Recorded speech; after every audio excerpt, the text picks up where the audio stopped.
วัสดีพี่น้องสวัสดีเบิดทุกคนมื้อนี้ก็พอกันที่เก่ามื้อนี้เฮามางานงานสู่ขอหรือว่างานดองครับมื้อนี้เป็นมือหางหากาเกียมเนาะทางนี้เพิ่นกำลังหยิบคันหยิบคันออกเบ่งเฮาบ่ได้ถ่ายรูปเนาะถ่ายคลิปหยิบคันมักเบ่งคันออกเบ่งเนาะขวัญขวัญได้รูปขวัญดักเนี่ยกินร้อนงานนั่งเนี่ยแค่เอาได้มานะ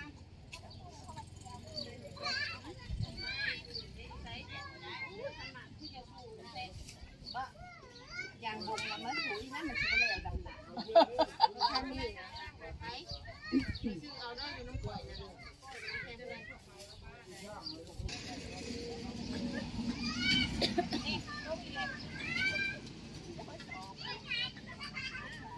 ตอนนี้ก็เวลาก็ค่อยค่ำพี่น้องอันนี้เพิ่นยังหางหากาเกียมหยิบคันออกเบ่งไว้เพราะว่างานดองก็แม่นมื้ออื่นพุ่นละมื้อนี้ก็แม่นมื้อหางหากาเกียม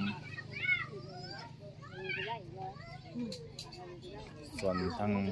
กระท่อมก็มาอันนั้นเป็นเฒ่าเป็นแก่เนาะมาเป็นสักขีพยานเดี๋ยวเพิ่นมาขอเนาะตอนเช้ายามค่ำๆแล้วเพิ่นพันมาดอกตอนนี้มาถาเป็นสักขีพยานเป็นเฒ่าเป็นแก่เพิ่นจะว่างานดองนี่เห็นเป็นงานดองหลานสาวของเขาเองอยู่ที่บ้านน้องมะเขียนส่วนมุมทางนี้ก็สิแม่นทางแผนกแม่ครัวเพิ่นแผนกที่ว่าแต่งอยู่ครัวกินพี่น้องเอ้ยก็ยังพันหลายคนดอกเพราะว่ามื้อนี้ก็เพียงแต่เป็นมื้อมื้อตั้งว่าซั่นซะมื้ออื่นเป็นมื้ออีหลีเนาะส่วนผูกแขนก็สิเป็นผูกแขนยามเช้าเวลา 8:00 นพุ่นล่ะอันนี้ก็แม่นบรรยากาศยามแลงนะเฮ็ดกินถ้าย่อพี่น้องที่ว่ามาร่วมในงานขอซื้อมื้อนี้นะส่วนมื้ออื่นเป็นมื้อกินที่ว่าได้แหละมื้อตั้ง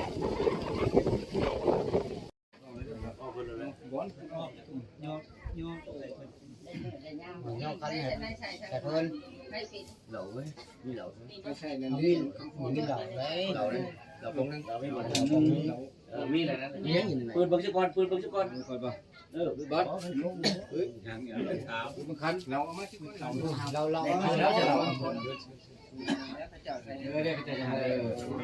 เครื่องมือเครื่องมือติดแง่งเดียวมาเนี่ยมานั่งนี่ใกล้ๆได้นะผมก็มีใครมาอยู่ทำขันยังดีขันอยู่คนไหนขันยังอันนี้ขันคอเนี่ยนะคอนะคอไผ่คอไผ่คอไผ่คอข้าวข้าวเปล่าข้าวจะก็ชื่อละอะไรบ้างข้าวอะไรบ้างถามขับเลยนะถามขับนี่มันขับไหมมันขับไม่ยอมเลยใช่มันชื่ออะไรที่ยักษ์เก่าเลยไปยังไปนั่งดูเมียป่ะไปยังไปยังเขาไปยังขอให้ลูกเมียนี่ลูก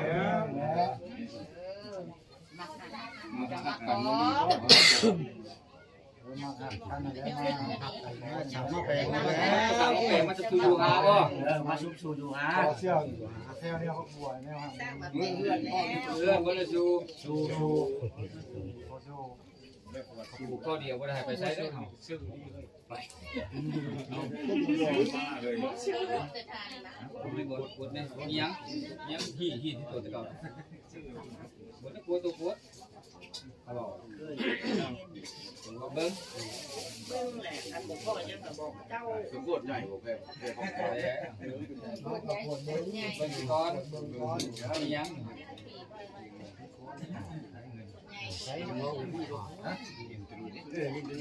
มีสูตรมีเป็นหมวกสูตรมี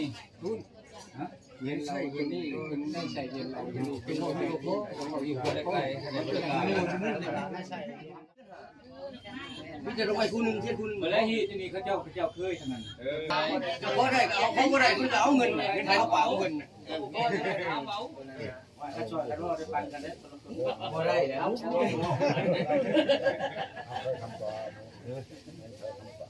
ยินบนรถเหรอยินบ้างบนยินในภูมิท่าในลายรถไปทางคนแล้วทางนี้มันบุกกันไปทางคนแล้วพ่อการหา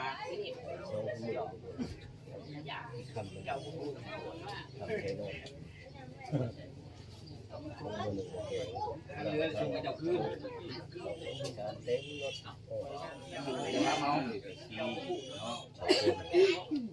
เมา คนก็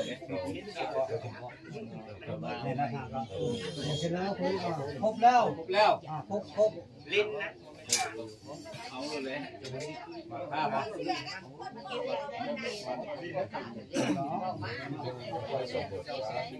แล้วก็ชงมันจะคอนี่มาส่งแซมชะดอกเลยคอนี่มีแต่ส่งซ้ำนะก็มีพ่อจากที่มันปวดกันปวดคอเราแม่นสิเป็นหมูขอบเคยเนาะส่วนหมูกับเคยก็ตามหีดคล้องก็สิแม่นหมูน้อยพอเลียห่ำเพิ่นว่าประมาณนั้นเนาะเพิ่นก็สิมีหมูตัวหนึงแล้วก็มีงัวเนาะส่วนนี้ก็สิแม่นงัวเพิ่นมาหมอบมาละของฝ่ายซ้ายมาหมอบมาละก็แม่นตัวนี้เนาะเพื่อเอามาเลี้ยงญาติพี่น้องหรือว่าแขกคนที่ว่ามาเป็นสักขีพยานในงานหัน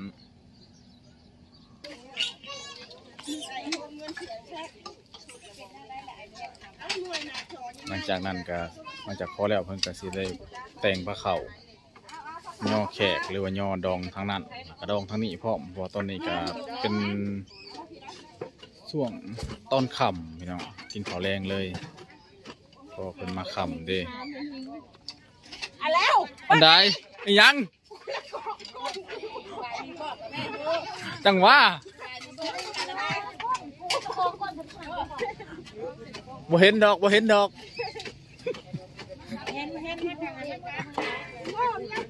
ิ่นตกใจพี่น้องเพิ่นจะถ่ายก้นเพิ่นโอ้ยถ่ายเพียงแอวพี่ดอกไปถ่ายตามปานนั้นเพิ่นหวาดระแวง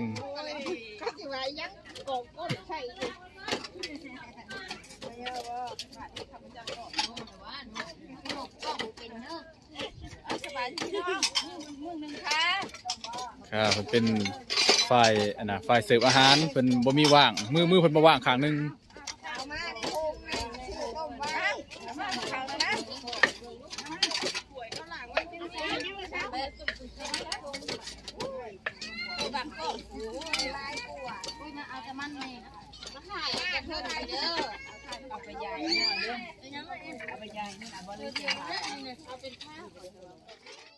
ทางนี้คือได้เงินหลายนะทางนี้ว่าคือได้เงินหลายแท้เงินหยังเนาะเงินใหญ่หัวเฒ่าหัวแก่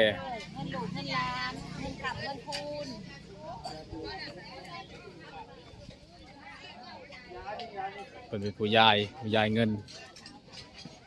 ถ้าเพิ่นก็บ่ตอบซ้ำเอาเราฟังพี่ใหญ่เขาได้พี่ใหญ่เขาปกติดีพี่ใหญ่แล้วลืมข้าวเลยพี่ใหญ่